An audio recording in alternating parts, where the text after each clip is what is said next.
তোমরা কখনো চলন্ত উন্নত মানের জেরক্স মেশিন দেখেছো যেটা চলে ফেলে বেড়াতে পারে, যেটা রাস্তায় হাঁটতে পারে, গাড়ি চড়তে পারে, ঘুরতে পারে? দেখেছো? এটার ভাই আবিষ্কার হয়েছে 2007 সালে, কিন্তু এখন চলছে 2024। 17 বছর অবধি এই জেরক্স মেশিনটা ভাই অটোমেটিক চলে বেড়াচ্ছে। তো তোমাদের সামনে আমি তুলে ধরতে চলেছি সেই জেরক্স মেশিন। তো 1 2 3।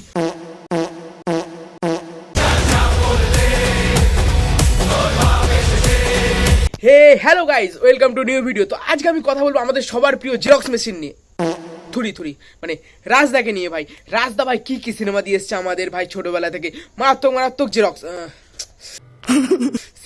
সিনেমা দিয়ে এসছে, যেটা দেখে আমরা বড় হয়ে উঠেছি। ঠিক আছে, কি মারাত্মক জেরক্স করতে রাজদা 3 নম্বর সন্তান আসছে কিছুদিনের মধ্যেই, তাই রাজদা চলে গেছিল আনন্দবাজারের ওখানে, ঠিক আছে, অনলাইন পত্রিকার ওখানে। তো সেখানে প্রমোশনের জন্য গেছিল। সেখানে গিয়ে রাজদা কি বলছে, কি প্রমোশন করবো? ভালো সিনেমা বানাবো, প্রমোশনও করবো। আমরা তখনই প্রমোশন করি বেশি যখন আমরা খারাপ সিনেমা বানাই। তা রাজদা তুমি ওখানে কি করতে গেছিলে? তো এরপর 20 তারিখ সিনেমা হলে রাজদা 3 নম্বর যে সন্তান আসছে, সেই সন্তান সিনেমার রাজদা গান শুনিয়েছে আমাদের, র্যাপ শুনিয়েছে। তো শুনে নাও। রাজদা এটাও একটু কপি কপি লাগছে না? একটু চলো আর একবার রিপিট করা যাক। চলো চলো চলো চলো।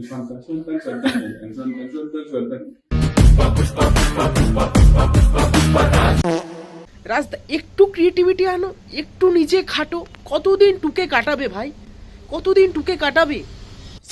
গ্রামে গঞ্জে শহরে প্রত্যেকটা হলে একটাই ছবি, সেটা হলো খাদান। তুমি শুধু কলকাতায় খেলবে আর দেবদা পুরো বেঙ্গলে খেলবে। কলকাতা তো হাতের মুঠোয়, এবার পুরো বাংলা কাঁপাবে দেবদা। ঠিক বলেছো। এই কথাগুলো বলছি বলে রাজদা রেগে যেও না, কিন্তু একটু মজা করছে, একটু রেগে যেও না প্লিজ প্লিজ। वाह क्या एक्टिंग कर रहा है। নিজের কাজ নিজেই খুঁজছো। এটা কি শুনলাম, এটা কি শুনলাম? আরেকবার রিপিট রিপিট রিপিট। নিজের কাজ নিজেই খুঁজছো।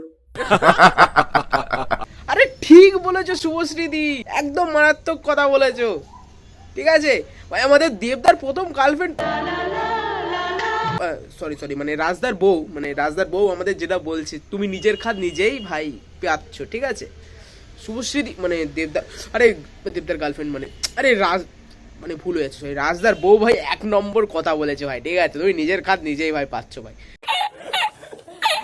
রাজদা সাবধান, ঠিক আছে, তোমাকে আর খুঁজে পাওয়া যাবে না। ঠিক আছে, তুমি যে কন্ট্রোভার্সিটা করার চেষ্টা করছো, ঝামেলা করার চেষ্টা করছো লাইমলাইট আসার জন্য, ভুলেও করো না।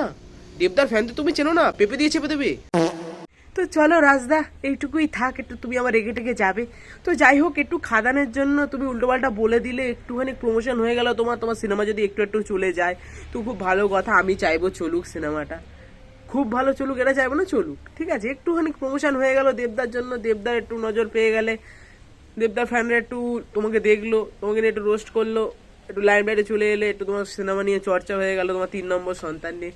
তো একটু ভালোই হলো, এই জন্যই তো বলা, কারণ দেবদাকে ছাড়া তো তুমি উপরে উঠতে পারবে না। ঠিক আছে, চ্যালেঞ্জ বানিয়ে দেবদাকে তুমি ভাবো উপরে উঠিয়েছিলে, সে যে দেবদার ক্যালমা ছিল তোমাকে আমি কি করে বোঝাবো। রাজদা তুমি সত্যি না, মানে তুমি বলতে পারতে তো, অন্য কোনো জায়গায় গিয়ে বলতে পারতে, তাহলে তাও একটু তোমার দিকে একটু কেউ তাকাতো। আজকাল তো কেউ তাকায় না, শুনলাম নাকি আবার পুরো এসেছিল, নাকি একটা এসেছিল, চলেনি, এসছিল না। রেগে যাও না রাজদা প্লিজ, রেগে যাও না, একটু মজা করছিলাম বলো। ঠিক আছে, একটু দেখে শুনে লাগতে এসো, এরপর নাহলে পেছনে মানে পেছনে যদি কেউ আবার পড়ে যায় তখন আবার তোমার খারাপ টারাপ লাগবে রাজদা, এটাই জাস্ট বলার। তো দেখা হচ্ছে 20 তারিখ, যদি হলে দেখা হয় তো খুব ভালো।